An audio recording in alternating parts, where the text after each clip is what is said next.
Hai teman-teman, nama saya Sinja Agustinus, NIM 2014-714. Saat ini saya ingin menjelaskan pada kalian mengenai materi presentasi tentang etika dan kontrol dalam penggunaan internet, inskripsi, dan blog. Untuk yang pertama, saya akan menjelaskan mengenai etika dan kontrol dalam penggunaan internet.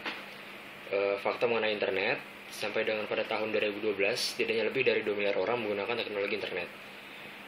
Indonesia sendiri melalui Kementerian Informasi dan Komunikasi atau Kenkominfo menyatakan pengguna internet di Indonesia saat ini telah mencapai jumlah 82 juta orang. Dari capaian ini, Indonesia berada di peringkat 8 dunia, dan dari jumlah ini 80% diantaranya adalah remaja berusia 15 sampai 19 tahun. Dampak positif dalam penggunaan internet, yang pertama adalah sebagai media komunikasi, yang kedua media pertukaran data, yang ketiga media untuk mencari informasi atau data, yang keempat untuk kemudahan bertransaksi dan berbisnis dalam bidang perdagangan. Sedangkan dampak negatifnya adalah pornografi, violence and gore, penipuan, caring, dan perjudian.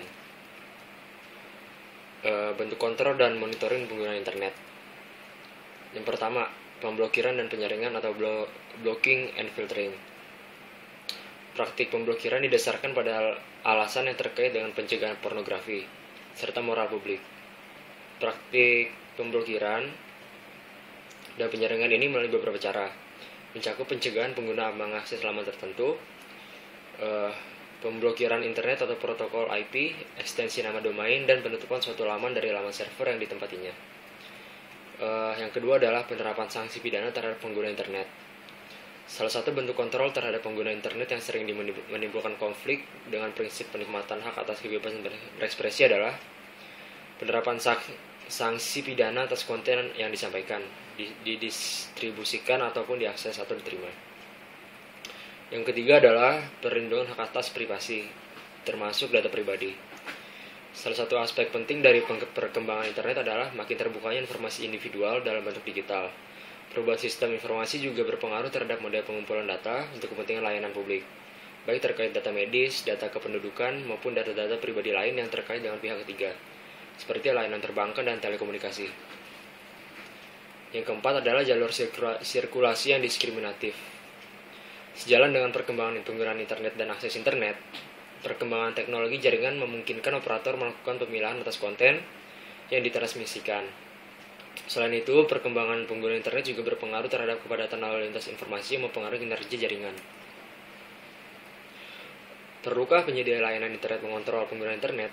Jawabannya adalah ya, karena beberapa alasan umum praktik pemblokiran dan penyaringan ini, antara lain terkait dengan kontrol ekspresi politik, baik berupa ekspresi yang dilakukan oleh warga negaranya, maupun sebagai upaya untuk menghalangi pengaruh dari luar negaranya terhadap praktik politik di dalam suatu negara.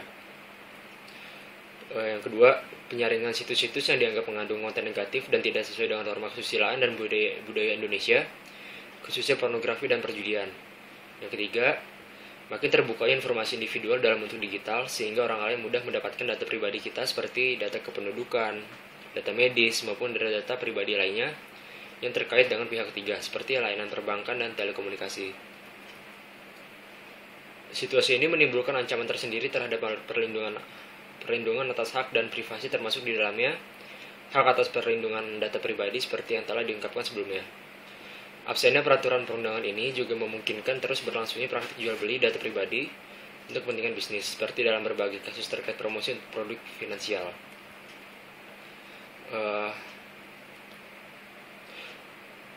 Berikutnya saya akan menjelaskan mengenai enskripsi. Enskripsi adalah proses mengamankan suatu informasi dengan membuat informasi tersebut tidak dapat dibaca tanpa bantuan pengetahuan khusus. Pengertian algoritma. Algoritma adalah prosedur langkah demi langkah untuk perhitungan, pemrosesan data, dan penalaran otomatis. Macam-macam enskripsi. Yang pertama adalah algoritma asimetri, yaitu algoritma yang menggunakan sepasang kunci atau dua kunci kriptografi yang berbeda. Salah satunya digunakan untuk proses enskripsi dan yang satu lagi digunakan untuk deskripsi. Yang kedua adalah algoritma simetris. Adalah algoritma yang menggunakan kunci yang sama untuk melakukan enskripsi dan deskripsi. Kelebihan dari enskripsi adalah yang pertama, kerahasiaan suatu informasi terjamin. Kedua, menyediakan autentikasi perlindungan integritas pada algoritma cek sumsa. Yang ketiga, menanggulangi penyadapan telepon dan email untuk digital signature. Kekurangan dari inskripsi, penyandian rencana teroris, penyembunyian rekor kriminal oleh seorang penjahat, pesan tidak bisa dibaca bila penerima pesan lupa atau kehilangan kunci. Berikutnya tentang blog. Blog merupakan salah satu tipe website yang mempunyai fungsi yang sangat beragam, dari sebuah catatan harian, media publikasi dalam sebuah kampanye politik, sampai dengan program-program media dan perusahaan-perusahaan. Cara membuat blog. Membuat blog diawali dengan membuat akun terlebih dahulu seperti di free blog provider atau pemberi hosting atau domain blog gratis. Free blog provider yang terpopuler adalah http www.blogger.com. Kemudian ikuti petunjuk step by step ketika mendaftar. Setelah selesai register atau sign up, Anda sudah dapat memposting apapun yang Anda inginkan dari blog.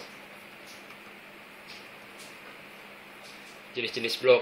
Yang pertama adalah list, yang kedua blog video, blog download, blog musik, blog foto blogging, link blogging, blog review, dan blog survei serta blog iklan. Manfaat dari blog: menambah ilmu, menjadi seorang researcher atau peneliti, menjadi penulis yang lebih baik, menambah teman dan relasi, membantu orang lain dan menghasilkan uang. Sekian presentasi dari saya. Terima kasih atas perhatiannya.